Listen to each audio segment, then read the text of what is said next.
gentlemen, I don't think that was loud enough. Give it up one more time for Richard Sperry. Sometimes you hear that Elizabeth's crazy little thing. Sometimes. That's what I hear. And Elizabeth is here. Yay! Which is another happiness factory.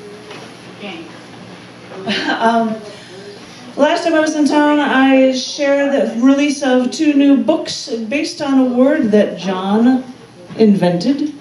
Because if you can like someone's pheromones, be attracted to them, you might be attracted to their memes or their words.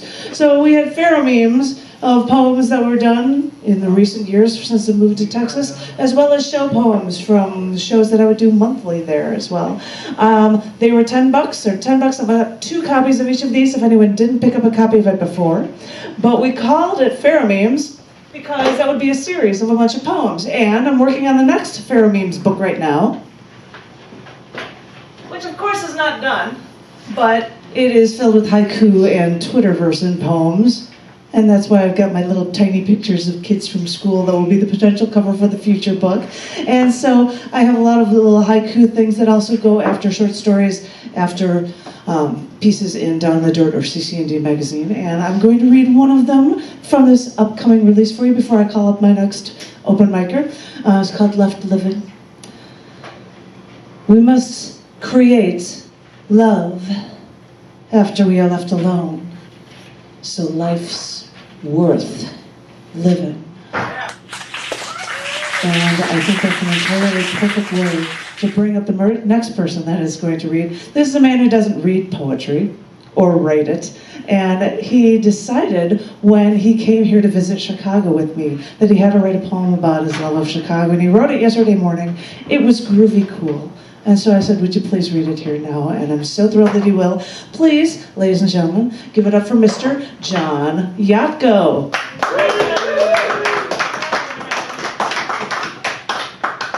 Isn't he the guy who wrote those rock and roll haikus that are available on YouTube? Rock and roll haikus. I don't think so. Do you have any rock and roll haikus? I have no rock and roll haikus. I've written some music. You hear all about the music.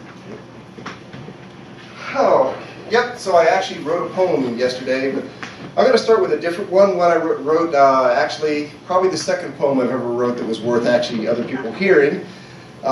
It's called Why Do You Love Me? You wore a necklace with planet Earth hanging from it that jingled like a wind chime in a light breeze when you walked. Your earrings, each a silver sphere with a hoop around each one. I said you look like a solar system, planet Earth, 2 Saturns hanging from your ears. No, Neptune. The hoops are vertical like Saturn's, not flat, or like Neptune's, not flat like Saturn's. Your eyes are like stars in the deep dark. Neptune is blue when seen through a telescope, she said, and these are silver. But when the naked eye looks out at Neptune, it appears silver in the night sky, I said, like your earrings. Neptune is the only planet that cannot be seen with the naked eye, she said. It is 6 times dimmer than the dimmest star, which means it's many times brighter than you. Tell me again, why do you love me? Aww. Yay. Woo!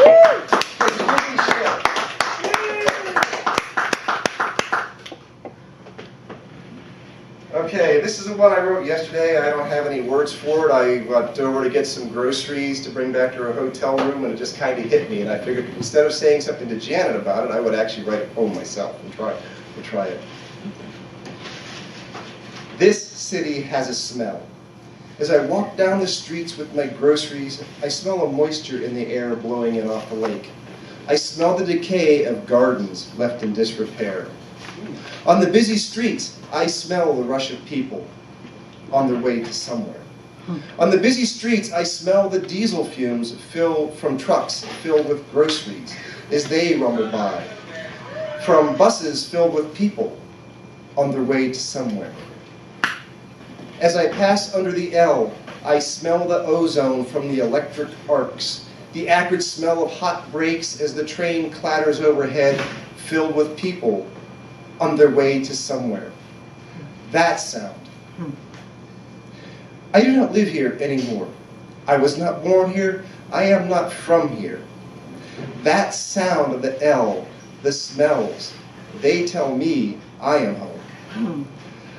I didn't know it when I lived here, but I know it is true. This city is my home. Its winter is cold, black, unforgiving.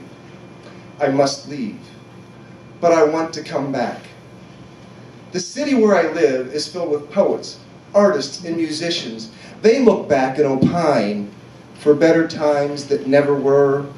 The city where I live is confused. It is being pulled into the future. Faster and faster, its people wake up each day, one step behind where they were yesterday. They do not understand the big city. This city, though, this city of the big shoulders, it smells of anger. The anger of, why can't you keep up with me? The anger of, why are you in my way? This city is rushing headlong into the future, chopping buildings in half and flattening bridges.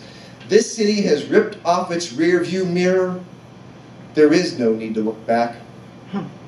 Except 85. 85 was a good year.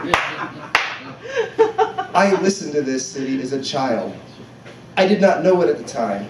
I did not feel it then. This city is my home. Its winter is cold, black, unforgiving. I want to come back and stay. Maybe next time. Yay!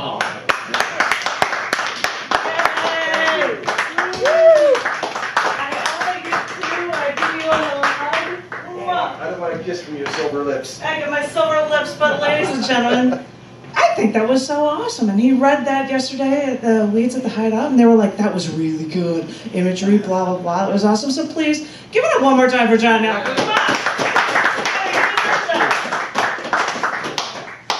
I am going to read a short poem that might fit into the theme of this next person I'm calling up, and then I'm going to tell a story about an ad, which I think she'll appreciate, and maybe you guys too. This is after I saw something in the newspaper called 1 Year After, and icing on the cake. It will be in this Pharaoh Memes book whenever it gets out. 1 year after the white supremacist rally and the Charlottesville, Virginia riots, white supremacists came back to march on August 11th this year. The paper reported that fewer than 20 people came to the rally and thousands turned out to protest. But the icing on the cake was seeing the photo on the newspaper front page of the white civil rights rally on the front page of the rally leader holding the US flag backwards, marching together in harmony with a black man on his left and an Indian man on his right. White supremacist? I'm like, you gotta be kidding me. It was the strangest thing to see in the front. I'm like, I'm positive that is why that made it to the front page of the newspaper.